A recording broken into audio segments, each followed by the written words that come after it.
Present Productions presents the mathematics of ESP, why it works, even if you don't believe in it, folks. Okay, in the previous one of these videos, I was discussing the idea of the illusion. How everywhere you go, everything you do, there's a heck of a lot of false advertising going on. Like I say, it's the woman that tells you she doesn't want to be a sex object, and then she dresses just as absolutely sexy as she possibly can. So you know, whether you're a woman or a man, have absolutely no anything to think of except, holy shoot, look at that one. Oh man, wow. Okay, there's nothing wrong with the woman looking pretty. But when in here in Mexico, people ask me what I think of Trump, but I don't think he's a fucking jerk. He was a con man in 1990 when I was studying him. He's never been anything but. He's run for president numerous times. He's run under every possibility you can. He's told every lie he can. He's broken every single promise that he made on the campaign trail in 2015 to 2016. You know, he's an outright liar and con man. And these people, yeah, he's an idiot. He's an asshole, man. He talks bad about Mexicans. He says us Mexicans we're stupid. You know, we can't know anything. And oh, by the way, Peter, you're an American here in Mexico. Only Mexicans know anything. You can't know anything about business because you aren't a Mexican, and only Mexicans know about doing business in Mexico. Wow. Okay, so you talk bad about Trump and then you act like Trump. Okay? I do business all over the world. Okay? I'm an international business person. I talk business with people in Africa, I talk business with people in India, I talk business with people in Japan, Palestine, Eastern Europe, France, Britain, America, South America, Mexico. Ain't no difference to me. You speak enough English that we can communicate. I will discuss what you want to do, and I will tell you what the business model for doing business on this planet is, and we will examine what to do to make your situation work within, you know, whatever legal means and ramifications exist within your particular guidelines of a country. I try not to teach people to do illegal stuff, not because I'm against having to do something illegal if it's necessary. It's just it's not advisable to tell somebody on the far side of the planet how to do things illegally when you don't know how much trouble you're going to get them into. You don't know how much smarts and street smarts, as they say, they got, so that they use it wisely. You know, I mean, the difference between a drug pusher on a barrio or a ghetto street and a drug pusher in a doctor's office or in a big pharmacy, you know, Eli Whitney, or no, Eli, whatever the heck the half of the thing is, but the big pharmacies of America, okay, there is no real difference. They give you free samples on both sides of the street. They want you to get hooked on their drug. They tell you how wonderful it is, and they try and avoid telling you anything about the bad side effects. There is no business difference, folks. That is the reality of the illusion. The drug war is not about stopping people from using illegal drugs. It is about creating an entire economy based on militarization of your police system, based on the idea of selling people that they have to be protected against something, and making drugs as expensive as possible, both for the illegal trade and the legal trade. Okay? If it costs a illegal drug runner $2 million to bring a pound of cocaine across the border into a country, like any businessman, he is going to pass that cost along. Okay? One of the biggest problems with the anti-marijuana people is they're not smart enough to understand that if you allow people to grow marijuana, two very important things happen. One, you get rid of all the chemicals and crap that gets put on drugs to make it better for nothing, i.e. the methamphetamine, which is exactly from your big pharmas and your drug companies and your CIA and your FBI. They are the ones that created that whole cycle of creation of this cheap drug that rots a person's brain and gets them very, very addicted. Destroys the person's intellect, destroys the actual brain cells, chemically alters them permanently, addicts them physically to it, and like the line goes, a meth addict is so bad of a person that they will steal your wallet and then they will turn right around 2 minutes later and offer to help you look for your wallet because they're looking to see what else they can steal. A big pharma is exactly the same thing. Your drug pharmacies are on television, in magazines, offering free samples, offering to help you with special financing. So you get it cheap for a couple of months, and then when you're hooked on it, oops, gee, your insurance company doesn't cover it anymore, or you have to now pay $50 a pill instead of $2 a pill. Okay, so they are every bit the drug pusher that any heroin addict is. Okay,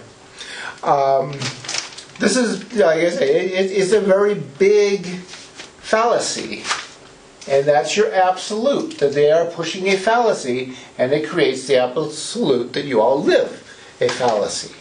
Okay, so if you want to change what is going on, like I said, the first thing you have to do is go from A, fallacy, to B, reality. You take A, the fallacy, you add B, reality, you get A plus B. You understand what fact-checking is all of a sudden. You understand what the old school photojournalists and journalists and investigative journalists actually did. What do you have now? You have an entire media system that says, don't look! Don't look, Ethel, it's a streaker! Don't look! You might see something that you've known about all your life. Don't look! Yeah, don't fact check. Listen to me, because I'm going to tell you the truth. What does your church do? Don't look at the word devil as backwards as lived. Believe me, it's an evil demon. It's going to scare you to death. Don't ever look around the corner of what it might be. Don't ever check. Why? Because they want you to believe the fallacy. They don't want you to learn to fact check. That's why they give you your Bible or your religious statements of any religion in tiny little pieces. The book says, the ancient scripture says, the tablet says, and they read you a single little line, and then they rant and rave for an hour or two after that about what it's supposed to mean in accordance to their religion. Okay? Like I said, you look at how many variations there are of Bible preachers. Okay? You look at the fact that Protestant A and Protestant B don't agree with each other about what the frick they're talking about, or what they heard, or what's being said. It's a total conflict religion. Why? Because it was built by the Romans, who very effectively used divide and conquer. By dividing everybody up into little pieces, it is very easy to round them up. That's why the governments don't like me. I'm a single entity. I've been a single entity all my life. I don't really have that much desire to have anybody that I have to depend on. I simply walk into an area and I start dealing with what's going on there. The fact that I was lawyer, investigative journalist, medical, expert, psychology expert. Really fuck those lawyers over bad. How dare you know all of that data? You can't know all that. You have to be spending millions of dollars paying other people to tell you what we want you to believe. No, sir. I can pick up a book and I can read stuff, and your psychiatrist doesn't learn anything that he isn't taught by a book, by somebody in a building or something like that. Therefore, if I pick up the same books they did and I read the same stuff they do, and I walk out and I observe human beings in action, I'm every bit the psychologist any psychologist is. If I can walk into a courtroom and I can out-lawyer a lawyer and a judge time and time again, then I'm every bit the lawyer any lawyer is. I may not belong to their monopoly. I may not be paying dues to their monopoly. But that doesn't mean I can't understand it. That doesn't mean I can't know what it is. That doesn't mean I can't use it. So their monopoly fell to crap. And I beat the snot out of everybody. Okay? But I'm a singularity in that sense. There are very few people that are as well versed in as many different areas as I am. One, because very few people want the challenge of constantly learning new things every freaking day. Okay? They might not mind learning a new meanie type of a thing every day, but sitting down and devouring whole chunks of data on anything in an entire day or 2 days or 3 days, now, you don't have that many people that want to do that, okay? It's not that they can't. I am in no way limiting anybody else from doing it. I'm just saying that no, it is very tough to find people. I mean, that's why the Teslas and the Einsteins and the Da Vinci's and the Michelangelos are those 1 or 2 people in a lifetime, 1 or 2 people in a century type people. Okay? There are a lot more Bill Gateses. There are a lot more Donald Trumps, people who go out and connive and get what they want. Bill Gates is smart enough to realize that he used other people and created a system where he got the wealth and they did the work, i.e. selling the Microsoft DOS operation system before DOS, disk operating system, before he actually owned it, and selling it for something like 10 times what he bought it for, plus he got the royalties, and the guy who wrote DOS originally did not. One, again, you are not trained that way. When you go into school, what are you taught? Everybody be the same. Everybody be a team player. Everybody depend on everybody else, and everybody make certain that they have the approval. You must have the approval of the rest of the classroom to be smart. And yeah, I got called one heck of a lot of names in my life. It still happens to this day. I get it all the time. But I also, I have the amusement right now that I am now averaging about 1 person a week deleting their comments of insult to me off the internet. Okay? Think of that. 1 person a week is going in and saying, wow, I just badmouthed myself all over this guy, and he just drugged me through the ringer and made me look like an idiot online in front of a few thousand people or a few hundred people. Wow. Excuse me, delete, delete, delete, delete. I love it. It's absolutely hilarious to me. Okay?